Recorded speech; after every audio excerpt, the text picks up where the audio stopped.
हाथरस में हुई घटना ने पूरे देश को सांसत में डाल दिया है, एकदम हिला दिया है। उसके बाद से लगातार अपडेट्स आ रहे हैं। अपडेट्स ये भी हैं कि एसडीएम ने अपनी जांच रिपोर्ट सौंपी है, उसमें हादसे की वजह बताई है कि कैसे जब बाबा वहाँ से निकलते हैं, नारायण सरकार हरि जब वहाँ से निकलते हैं तो उनके चरणों की धूल लेने के लिए वहाँ पर पूरे समर्थक जुट जाते हैं और उनको रोका जाता है। इस दौरान भगदड़ मच जाती है। तो पूरा इस रिपोर्ट में क्या है ये आपको बताएंगे। इसके अलावा लगातार और पॉइंट्स निकल के आ रहे हैं। अव्यवस्थाओं की बात निकल के आ रही है। अस्पतालों में जब अस्पताल ले जाए गए घायल तो वहाँ व्यवस्थाएं नहीं थे, डॉक्टर्स की कमी कैसे थी, और 80,000 की बताया जा रहा है 80,000 लोगों की परमिशन इस कार्यक्रम में थी, मगर 2.5 लाख से ज़्यादा लोग पहुँच गए। तो वो कैसे पहुँच गए, तमाम सवाल हैं। इन सवालों का जवाब लेकर हमारे साथ हाजिर हैं हाथरस में पहुंचे हमारे वरिष्ठ साथी विपिन चौबे, जो इस वक्त एकदम उसी मौके पर है जहां पर ये पूरी घटना हुई। विपिन, आपसे हम जानना चाहेंगे कि क्या अभी तक अपडेट्स आपके पास है। जो एसडीएम की रिपोर्ट बताई जा रही है, जो उन्होंने जांच रिपोर्ट अपनी सौंपी है, उसमें क्या कुछ निकल के आया है, इसका पूरा कारण क्या बताया जा रहा है और अब प्रशासन की तरफ से क्या बताया जा रहा है, पहले हमको ये बताइए।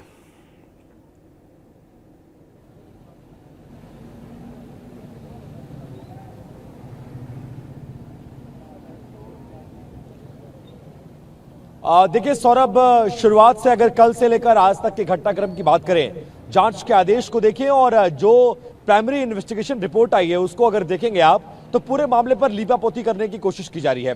वो मैं कैसे कह रहा हूं उसको समझने की कोशिश करिएगा। सबसे पहले एफआईआर होती है इतने बड़े आयोजन में, जिस बाबा के बुलावे पर, तथाकथित बाबा के बुलावे पर इतनी बड़ी भीड़ आती है, इतनी बड़ी भगदड़ होती है और इतनी बड़ी स्टैम्पेड में 122 से ज्यादा लोगों को अपनी जानें गंवानी पड़ती है, जिसमें 100 से ज्यादा महिलाएं हैं। सोचिए, उसमें उस एफआईआर में उसका नाम तक शामिल नहीं है। दूसरी बड़ी बात, एसडीएम की जो प्राइमरी इन्वेस्टिगेशन रिपोर्ट आई है, जो आज दोपहर में सबमिट की गई है, उस रिपोर्ट में यह कहा गया है कि बाबा के ब्लैक कमांडोज ने धक्का मुक्की की, भगदड़ मची और यह हादसा हुआ।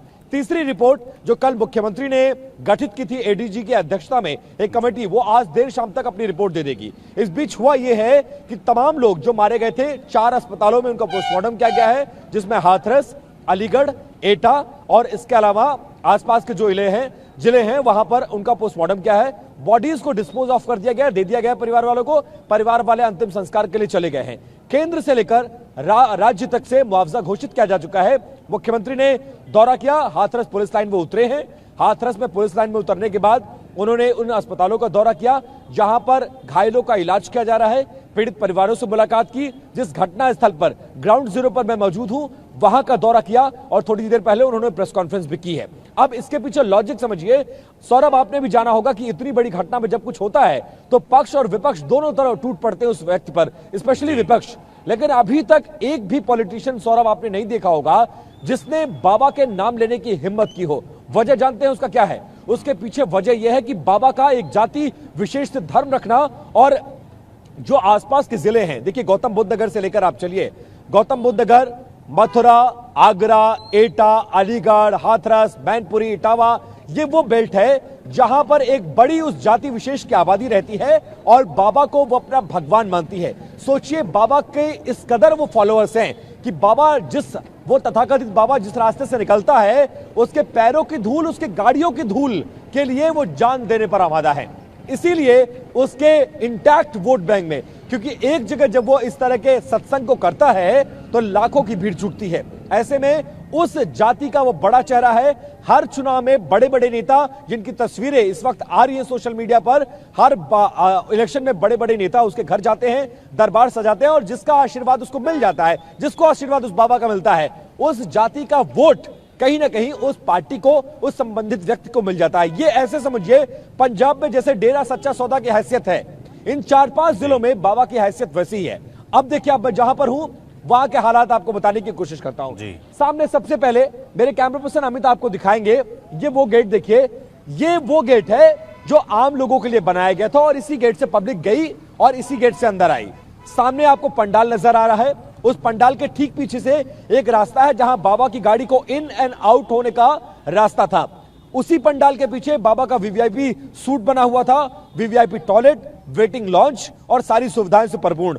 बाबा वहां सत्संग करके निकल जाते हैं और उसके बाद उनकी गाड़ी वो सामने के खेतों की तरफ से एक रास्ता बनाया गया है, वहां से होते हुए सौरभ उस तरफ से होते हुए इस हाईवे पर आ जाएगी, जहां पर अभी हम खड़े होके आपको लाइव रिपोर्ट कर रहे हैं। उस दौरान जब बाबा की गाड़ी आती है, इस बात से पहले से उनके जो भक्त होते हैं, फॉलोअर्स होते हैं, एक लंबी तादाद इस हाईवे पर लगी होती है, क्योंकि ट्रक, बस, छोटी गाड़ियां सब इसी हाईवे पर पार्क होती हैं। इस हाईवे का आलम यह है, 4 लेन हाईवे है, बहुत ज्यादा व्यस्ततम इलाका है, और हाईवे जाम होने की वजह से जो पब्लिक होती है वो भागकर यहां आती है। जैसे ही बाबा का काफिला वहां से मूव होता है, वो सारी पब्लिक जो अंदर बैठी होती है, क्योंकि बाबा के इन एंड आउट का रास्ता अलग अलग था, वो वीवीआईपी रास्ता था, बाबा के अलावा उस रास्ते को कोई इस्तेमाल नहीं कर सकता था। लेकिन पब्लिक के लिए ऐसा नहीं था, पब्लिक के लिए खुला आसमान था, चारों तरफ खुले खेत थे, खेतों के जरिए वो सड़क तक नहीं आ सकते थे। उनके आने और जाने का सिर्फ और सिर्फ एकमात्र जरिया यही गेट था। इस गेट से अंदर 80,000 से लेकर 1.5 लाख की आबादी जब इस हाईवे पर आ जाती है, जहां पर हम इस वक्त खड़े हैं, ये पूरा हाईवे जाम हो जाता है। बाबा का काफिला इस तरफ से, अमित जरा आइए दिखाते हुए हम आपको ले चलते हैं और समझाने की दर्शकों को कोशिश करते हैं। ये सामने की तरफ जहां से बस आ रही है, यहां से बाबा का काफिला आता है और पूरा सड़क पैक और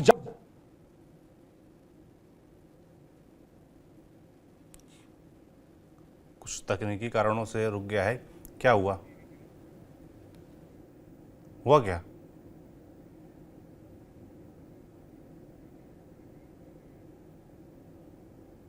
की तरफ भीड़ आ रही थी, उस तरफ भागने की जगह नहीं थी। सामने की तरफ पूरा ट्रैफिक लगा हुआ था, और इसके अलावा सिर्फ और सिर्फ एक ऑप्शन बचता है उन तमाम लोगों के पास, वो ऑप्शन बचता है इस खेत में कूदकर जान बचाना। अब मैं आपको ये पीली पट्टी से घेरा हुआ ये पूरा इलाका दिखाता हूं। ये वो इंसिडेंट प्लेस है जहां पे स्टैम्पेड हुआ, उसको फिलहाल कॉर्डन ऑफ किया गया। ये पूरा खेत आप देख रहे हैं ना, पूरा खेत जैसे गांव में जब बुआई करनी होती है, खेतों में जैसे हल चला दिया जाता है, ट्रैक्टर से जोत दिया जाता है खेतों को, वो वाली हाल उस खेत की जरा दिखाइए। वो लोगों के भागने की वजह से होता है। जब लोग ऊपर से नीचे कूदते हैं, बारिश का मौसम, स्लिपरी वेदर रहता है, स्लिपरी पूरा स्पेस रहता है, लोग फिसल के गिरना शुरू होते हैं और एक दूसरे के ऊपर गिरते हुए जान बचाने के लिए भागते हैं। चूंकि मरने वालों में आप जानते हैं जो आंकड़ा आया है, उसमें सबसे ज्यादा लगभग 110 के आसपास महिलाएं हैं। वो तमाम महिलाएं ग्रामीण अंचलों से आती हैं और पिछड़ी जातियों से ताल्लुक रखने वाली वो महिलाएं रहती हैं, और खासकर गरीब तबके से आती हैं। वो साड़ी में होती हैं, भाग नहीं पाती हैं, बच्चों को पर्स लेकर, अपना सामान लेकर इस तरफ दौड़ती तो हैं, लेकिन जिंदगी की रेस में वो हार जाती हैं। क्यों? क्योंकि पीछे की भीड़ जो उधर से धक्का मारती है, वो सब इधर भागते हैं और सब एक दूसरे को कुचलते हुए सौरभ बिल्कुल जान बचाने के लिए भागने की कोशिश करते हैं, और जिंदगी को बचाने की दौड़ में ज्यादातर जिंदगियां जंग हार जाती हैं और लगभग 122 लोग मौत के घाट उतर जाते हैं। इसके बाद अफसोस यह है कि इस पूरे मामले में लीपापोती करने की कोशिश की जा रही है। एफआईआर में उस तथाकथित बाबा का नाम ही नहीं है जिसने इतना बड़ा आयोजन करवाया। उसके एक आयोजनकर्ता और बाकी अज्ञात के नाम पर एफआईआर दर्ज कर ली गई है। यह कहा जा रहा है कि हम इन्वेस्टिगेशन कर रहे हैं। बाबा मैनपुरी में अपने आश्रम में चुपचाप आराम से बैठा हुआ है। ये वही बाबा है जो 3 तरह की आर्मी बनाया हुआ है। महिलाओं के लिए पिंक आर्मी है, डी एरिया के लिए एक अलग आर्मी है, और अपने लिए ब्लैक कैट कमांडोज की आर्मी है। अपने आश्रम की फ्रेंचाइजी देता है और इस इलाके में बहुत ज्यादा अपनी जाति, अपनी बिरादरी में बहुत ज्यादा प्रसिद्ध है और उसके फॉलोअर्स बहुत ज्यादा है। इन तमाम चीजों को ध्यान में रखते हुए विपक्ष भी बाबा का नाम लेने से बच रहा है। पक्ष उसका नाम एफआईआर में नहीं डाल रहा है। मुमकिन है कि मामले का पटाक्षेप हो जाए, लेकिन अगर आप बात करेंगे कि गलती कहां हुई, तो सबसे बड़ी गलती इस पूरे मामले में लोकल एडमिनिस्ट्रेशन की है, जिसने इस कार्यक्रम को कराने की अनुमति दी। जो आयोजन करता है, उन्होंने अगर 50,000 की भीड़ को दिखाना चाहा तो 50,000 के हिसाब से भी व्यवस्था नहीं की गई, और 50,000 की भीड़ को अगर क्रॉस किया लिमिट, तो लोकल इंटेलिजेंस यूनिट कहां थी, उसने आला अधिकारी को रिपोर्ट क्यों नहीं किया गया, उस पर एक्शन क्यों नहीं किया गया, सभा को रद्द क्यों नहीं करवाया गया, और नहीं भी रद्द करवा सकते थे। तो आपने उपयुक्त स्थान यहां के लिए या उपयुक्त इंतजाम आपने क्यों नहीं किए? तो नीचे से लेकर ऊपर तक बहुत सारे लोगों की गलती मिलेगी, लेकिन जैसा कि तमाम मामलों में होता आया है, नीचे के कुछ अधिकारियों को कुर्बान किया जाएगा, बड़े अधिकारियों को बचाया जाएगा, और ये मामला ठंडे बस्ते में चला जाएगा। फिलहाल यही होता हुआ उत्तर प्रदेश के हाथरस से ये नजर आ रहा है। सौरभ, बिल्कुल, आपने बहुत ही जायज सवाल विपिन उठाए कि कैसे लीपापोती की जा रही है इस पूरे मामले पर, और नीचे से लेकर ऊपर तक अधिकारी इसमें इन्वॉल्व हैं, जिम्मेदार हैं, मगर सिर्फ नीचे वालों पर ही एक्शन लिया जाएगा। और जो एफआईआर का जिक्र किया कि खुद जो बाबा जो पूरा प्रवचन देने आया उसका इसमें एफआईआर में नाम नहीं है, बाकी आयोजकों का नाम है, तो ये भी अपने आप में बड़ा देखना दिलचस्प है। अभी मुख्यमंत्री योगी आदित्यनाथ प्रेस कॉन्फ्रेंस कर रहे थे और वो भी आरोप लगा रहे थे कि देखिए फोटो तस्वीर वायरल हो रही है, किस नेता के साथ हो रही है। जाहिर तौर पर वो अखिलेश यादव की तरफ निशाना साध रहे थे। मैं थोड़ा व्यवस्थाओं की बात करूंगा, आपने पूरा घटनाक्रम बताया कि कैसे क्या हुआ और कैसे लोगों की जान गई, पर जब ये घटना हो गई उसके बाद जब अस्पताल लेके जाया गया और अस्पतालों में जो अव्यवस्था की बात निकल के आ रही है, मुझे लगता है आप वहां पर भी गए होंगे, अस्पतालों को भी आपने हालात देखे होंगे। और जो लीपापोती की आप बात कर रहे हैं तो उसकी भी मैंने सोशल मीडिया में तस्वीरें देखी कि जब मुख्यमंत्री मिलने गए पीड़ितों से, घायलों से, तो पीछे बाकायदा एक टोकरी रखी हुई है फलों की, जैसे एकदम तिलक चढ़ाओ सजी हुई एकदम सब मरीजों के आगे, तो उसकी भी बड़ी आलोचना हो रही है। किस तरीके से अब लीपापोती की जा रही है इस मामले में?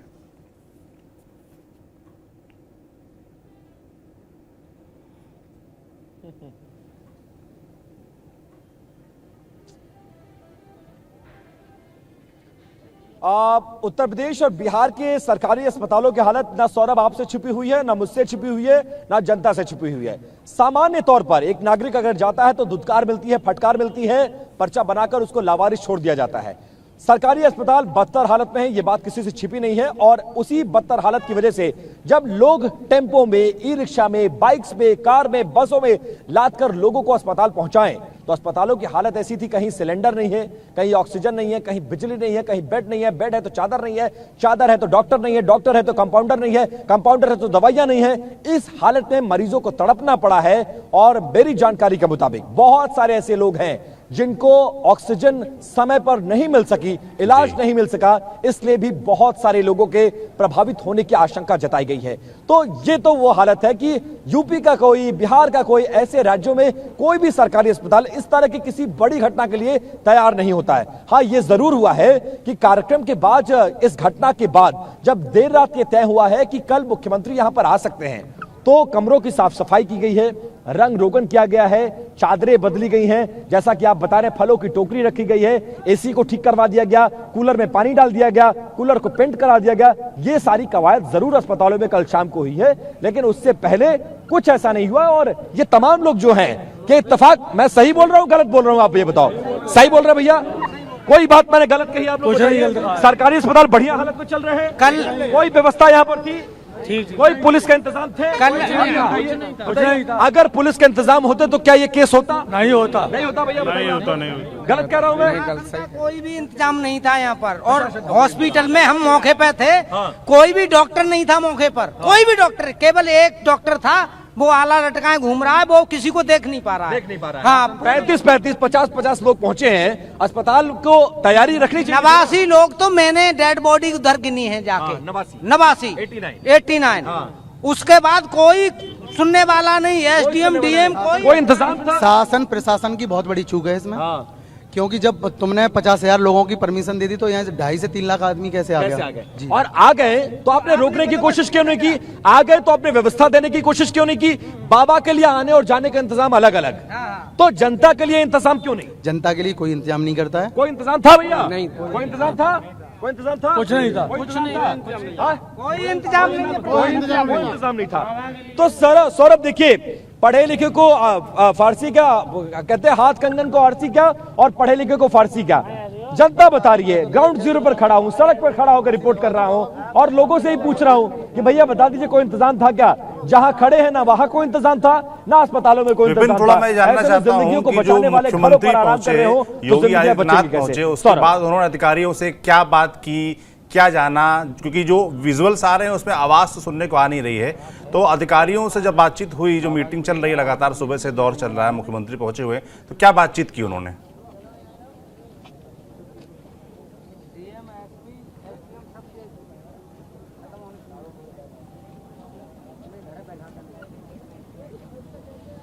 देखिए, वो एक बड़े अच्छे शायर हैं, उसमें कहा गया है कि तुम्हारे फाइलों में मौसम सदा वो गुलाबी है, कुछ इस तरह करके, मैं भूल रहा हूं, आपको शायद याद हो तो अगर दोहरा दीजिए अगर आपको मालूम हो।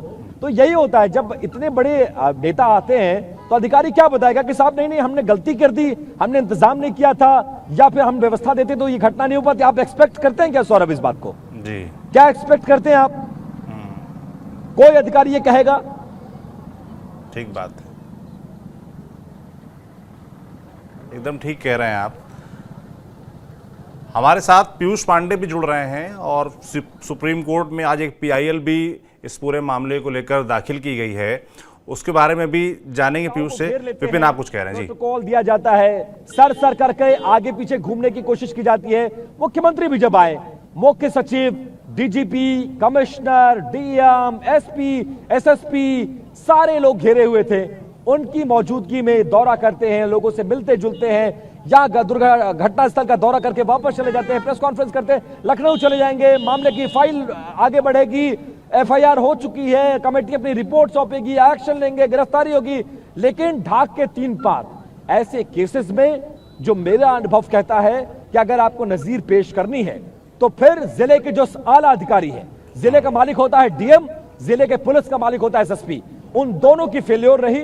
उन दोनों पर कार्रवाई करिए और ऐसी कार्रवाई करिए जो बाकी के 75 जिले में तमाम जिला अधिकारियों, तमाम SSPs को यह नजीर पेश हो कि आप अपनी जिम्मेदारी, आपके कनिष्ठ लोग अगर अपनी जिम्मेदारी नहीं निभाएंगे तो कुर्सी आपकी भी खतरे में जाएगी। तो सिस्टम टाइट होगा, सिस्टम जब टाइट होगा तो नीचे से ऊपर तक लोग काम करेंगे, और जब लोग अपना ईमानदारी से काम करेंगे तो ऐसी घटनाओं को रोका जा सकता है, जो कि पूरी तरह से सिस्टम का फेल्योर है, एडमिनिस्ट्रेशन की फेल्योर है, गवर्नमेंट की फेल्योर है। सौरभ, बिल्कुल, धन्यवाद विपिन, आपने तमाम जो जानकारी ग्राउंड से हमको दी।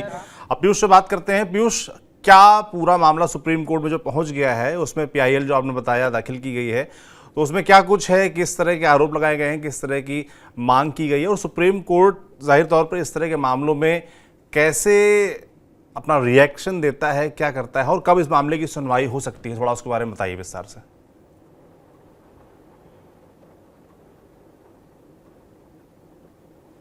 जी सौरभ, देखिए, सुप्रीम कोर्ट में वकील हैं विशाल तिवारी, उनकी ओर से ये PIL फाइल की गई है और सुप्रीम कोर्ट से कहा गया है कि 5 सदस्यीय विशेषज्ञों की समिति या फिर विशेष जांच दल बना करके इस मामले में जांच कराई जाए जो पूरी तरह से निष्पक्ष हो और ये सामने आए कि आखिर गलती कहाँ थी, क्योंकि प्रशासन और पुलिस की तरफ से सिर्फ आयोजकों को जिम्मेदार ठहराया जाएगा, जबकि इस मामले में सीधे तौर पर प्रशासन और पुलिस भी जिम्मेदार है।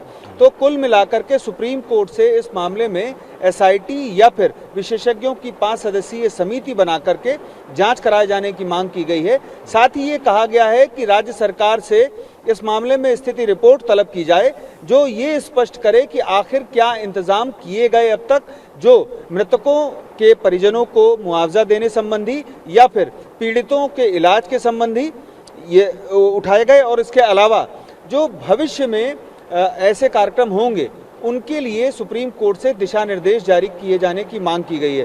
क्योंकि सुप्रीम कोर्ट ने पहले भी, आप अगर मेरठ का विक्टोरिया कांड ले लें, करीब 2 दशक पुरानी घटना है और वहां पर अग्निकांड में बहुत सारे लोग मारे गए थे। इसके बाद सुप्रीम कोर्ट ने उस मामले में मुआवजा भी देने का आदेश दिया था और साथ ही ये भी स्पष्ट किया था कि किस तरह से ऐसे आयोजन कराए जाने चाहिए।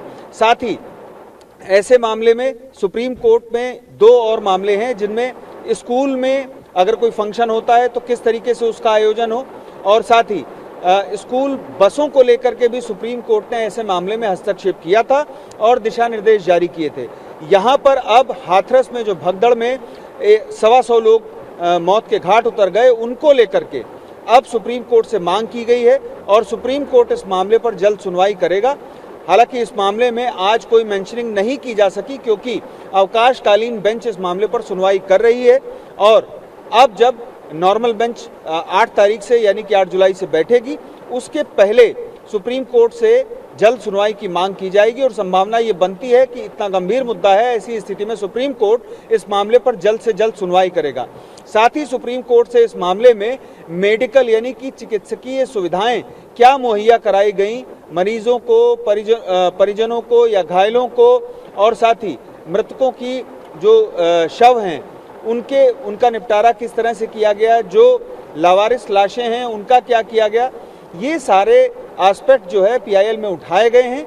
और अब इस मामले पर जब सुप्रीम कोर्ट सुनवाई करेगा तो जाहिर सी बात है कि उत्तर प्रदेश सरकार से ये सवाल जरूर करेगा कि आखिर आपने इतने बड़े आयोजन की अनुमति किन आधारों पर दी थी और वो स्थितियां क्या थी, उसके बारे में जो फाइलिंग्स होंगी, नोटिंग्स होंगी, वो सब सुप्रीम कोर्ट तलब करेगा।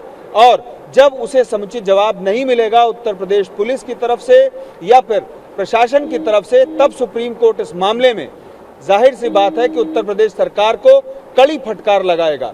और देखना ये होगा कि अब सुप्रीम कोर्ट इस मामले पर जब सुनवाई करता है तो फिर उसका रुख क्या रहता है।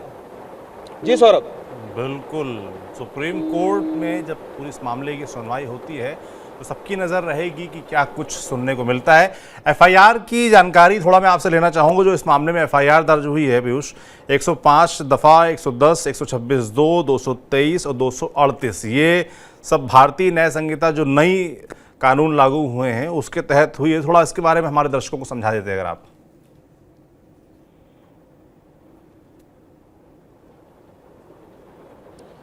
देखिए, एक जो पहली धारा है जो आपने 105 बताई, वो धारा बेसिकली गैर इरादतन हत्या की जो कार्रवाई है उसके लिए दर्ज की जाती है। और जब इसका इम्प्लीमेंट कर दिया जाएगा और उसके संबंध में जब साक्ष्य पा लिए जाएंगे तब ये 105A के तहत इसमें सज़ा दी जाती है। और इसके अलावा जो 110 है वो भी गैर इरादतन हत्या को लेकर के है, लेकिन उसमें व्यक्ति सीधे तौर पर नहीं बल्कि बिना जानकारी के ऐसा कोई कार्य करता है जिसकी वजह से किसी की मौत हो जाती है, तब ऐसी स्थिति में ये धारा लगाई जाती है। और आपको बता दूं कि पहले ये 304 थी आईपीसी में, जो 105 है, और आईपीसी में 308 थी जो अब 110 है। इसके अलावा दो धाराएं आपने जो बताई हैं, तीन धाराएं जो आपने बताई हैं, उनमें एक धारा ये है कि सरकारी अधिकारी के आदेश की अवज्ञा करना, यानी कि जो आपको परमिशन जो मिली थी उसका अनुपालन नहीं किया गया तो सारी जिम्मेदारी आयोजकों पर जाती है। तो ऐसी स्थिति में उनके खिलाफ मुकदमा चलाया जाएगा। और इसके अलावा सबूत मिटाने और या फिर ऐसा एक्ट करने या झूठ बोलने, झूठी जानकारी देने की जो धारा है वो भी लगाई गई है। और इसके साथ ही एक धारा को और लागू किया गया है जिसमें ये स्पष्ट होगा कि अगर कोई साक्ष्य था और उसे अचानक हटा दिया गया तो ये कुल 5 धाराओं में अभी मुकदमा दर्ज किया गया है। संभावना ये बनती है कि जो बाबा हैं जिनके दर्शन के लिए लोग वहां पहुंचे थे और वहां पर बड़ी तादाद में लोगों की मौत हो गई, उनके खिलाफ भी इस मामले में मुकदमा दर्ज किया जाए। जाहिर सी बात है कि आयोजकों पर सारा जिम्मा डाल करके प्रशासन इस मामले में बच रहा है। और अब जब सुप्रीम कोर्ट में इस मामले पर सुनवाई होगी तो जाहिर सी बात है कि प्रशासन और पुलिस का बचना नामुमकिन हो जाएगा। जी सौरभ। बिल्कुल, धन्यवाद पीयूष तमाम जानकारियों के लिए। बाकी सुप्रीम कोर्ट में जब इस पूरे मामले की सुनवाई होगी तो उम्मीद करेंगे आप तमाम जवाबों के साथ हमारे साथ हाजिर होंगे। और धन्यवाद आपका। बाकी इस पूरे मामले पर जैसा कि हमारे साथी पीयूष और विपिन दोनों लोगों ने ही बताया कि कैसे प्रशासनिक अमला लीपापोती करने में लगा हुआ। एफआईआर का जिक्र हमने किया। एफआईआर में आयोजकों को आरोपी बनाया गया है, मगर जो बाबा जिसके आयोजन में ये पूरी घटना हुई, नारायण सरकार हरि उर्फ भोले बाबा, उसका नाम इस एफआईआर में दर्ज नहीं किया गया है। राजनीति शुरू हुई है, एक दूसरे पर आरोप प्रत्यारोप का दौर शुरू हुआ है, मगर बाबा के खिलाफ अभी कोई नहीं बोल रहा है खुल के। इसके अलावा आप देखेंगे लगातार शिकायतें आ ही रही थी अव्यवस्थाओं की। 80,000 लोगों की परमिशन थी, 2-2.5 लाख लोग कैसे जुट गए, तो इस पर जवाब प्रशासन को भी देना पड़ेगा। कैसे घटना हो गई, आपने परमिशन दी तो उसके बाद क्या आपने जायज़ा लिया कि क्या व्यवस्थाएं होनी चाहिए, वो व्यवस्थाएं क्यों नहीं थी। तो एफआईआर तो आयोजकों पर दर्ज हुई है, मगर जिम्मेदारी भी इस पूरे मामले पर तय होनी चाहिए। सरकार को जिम्मेदारी तय करनी चाहिए। सिर्फ नीचे के जो अधिकारी होते हैं उन पर एक्शन लेने से फ़ायदा नहीं है। आपको इस पूरे मामले पर एक नज़ीर पेश करनी पड़ेगी और उसके तहत जो बड़े अधिकारी हैं, जो पूरे ज़िले के लिए जिम्मेदार होते हैं, उन पर एक्शन लेना पड़ेगा, ताकि जो बाकी के उत्तर प्रदेश के ज़िले हैं या देश के अन्य भाग हैं वहाँ तक ये मैसेज जाए कि आप जिम्मेदार रूप से अपनी भूमिका निभाएं और इस तरह की घटना आगे ना दोहराई जाए। हम हाथरस के इस पूरे मसले पर लगातार नज़र बनाए हुए हैं। जो भी अपडेट्स आएंगे आप तक ऐसे ही पहुँचाते रहेंगे। आप देखते रहिए TV9 डिजिटल। शुक्रिया।